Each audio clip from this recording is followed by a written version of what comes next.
Jama'a assalamu alaikum. Sunana DSP Abdullahi Haruna Kiyawa. Jami'in hulɗa da jama'a na rundunar 'yan sandan jihar Kano. Biyo bayan umarnin kwamishinan 'yan sandan jihar Kano, CP Sama'ila Sha'ibu Dukko FSI, na faɗa da sintiri a faɗin jihar nan, Ubangiji Allah ya ba mu nasara.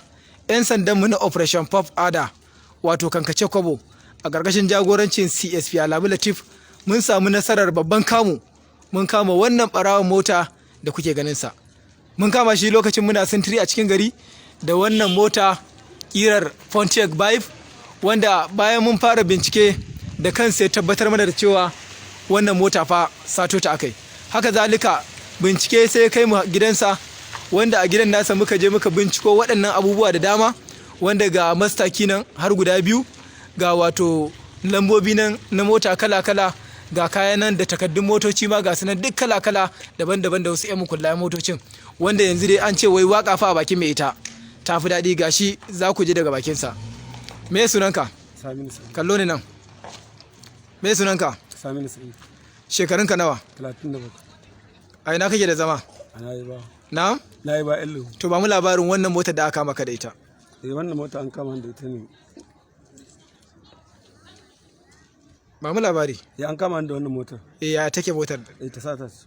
Ba mu labari aka sato ta. Akwai wani mai suna Mamuda a Kazauri shi ya kama ita.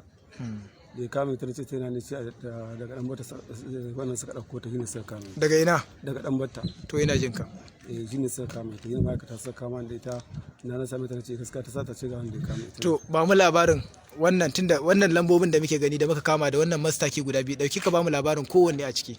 Wannan mastaki din shi ake bude motar, ake daukar motar shi. Na. Yau shine mastaki. To na gan shi.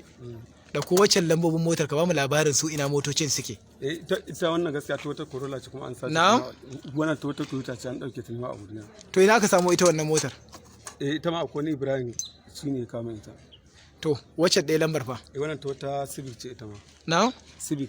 To Civic din wacce irin mota ce aka same ta? Ita ma ta sata ita ma Mamuda ne kama ita. Wani mai suna Mamuda. A nawa ka sato ta? A masallaci da shi wanda ya dauko ta ya ga mai ya dauko ta. To jiyo sosai. Kai me sana'arka? Ni sana'a ta gaskiya in satin mota ne. Na? Satin mota. Sana'a ce? Satin mota nake a yanzu, amma da sana'a nake sosai. Sana'a me kake da? Ina sayar da motar a nan Obasanjo. To yanzu me sana'arka? Yanzu satin mota ne sana'a. To a takaice daga ka kai yaushe da fara wannan abin da kace wai sana'a ce satar motar? Zan kai shekara 3 ne. Na? Shekara 3. Shekara 3. To ka saci motocin sun kai guda nawa? Za su kai 15 wajen daukar hannuna. Guda nawa?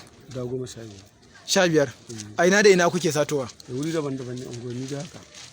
To sannan a ina ake sayarwa? Ni da gaskiya kwaso mana a unguwa ba yake can samu naka, mun je ma nemo shi mun samu yau anan. Wace jiha? Jihar Kaduna State. To ina jin ka. Anan yake. To idan ka sayar da su ya kake da kuɗin? To kuɗin da ya koya harkar rayuwa da ake da iyali da sauransu. Wace harkar rayuwa kamar me da me? Kamar sutura, abinci da sauransu. To ai na ji an ce ma akwai motar da ka sato ba aka ce ka fita bariki ba, ita aka sace ta a can. Wannan a nan Hausar aka dauke ta. Ba mu labarin ta ita motar. Gaskiya dauke ta aka yi Abuja. Ba mu labarin ya aka ka samu ta ya aka dauke ta. Akwai mai suna Ibrahim shine kama ita. Dan zar da aka dauke mai da nika shi a nake cewa gar motar da kama an dauke ta.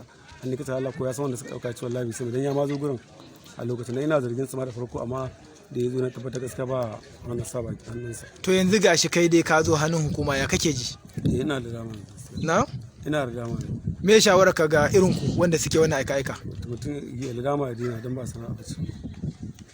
Wato kai ma yanzu ka gane ba sana'a ba ce. To alhamdulillah kamar yadda kuka gani, kwamishinan 'yan sanda CP Sama'ila Sha'ibu Dukko FSI ya ba da umarnin gudanar da bincike na kwakwaf, wanda da zarar mun kammala bincike za mu gurfanar da shi a gaban kotu, wato na wannan aika-aika da aka daɗe ana yi. To muna ji hankalin mutane ku sani cewa fa ba gudu ba ja da bawa. Duk wanda ya fito fa ya ce zai ta'addanci irin wannan a jihar Kano, to fa ba za mu bar shi ba. Kawai in ma kana yi shawara ɗaya, kawai ka daina, ka bari. Dan da za ka yi za mu kama ka. Kuma alhamdulillah al'umma wannan nasara fa mun same ta ne da bayanai da kuke bamu da kuma addu'a da kuke yi.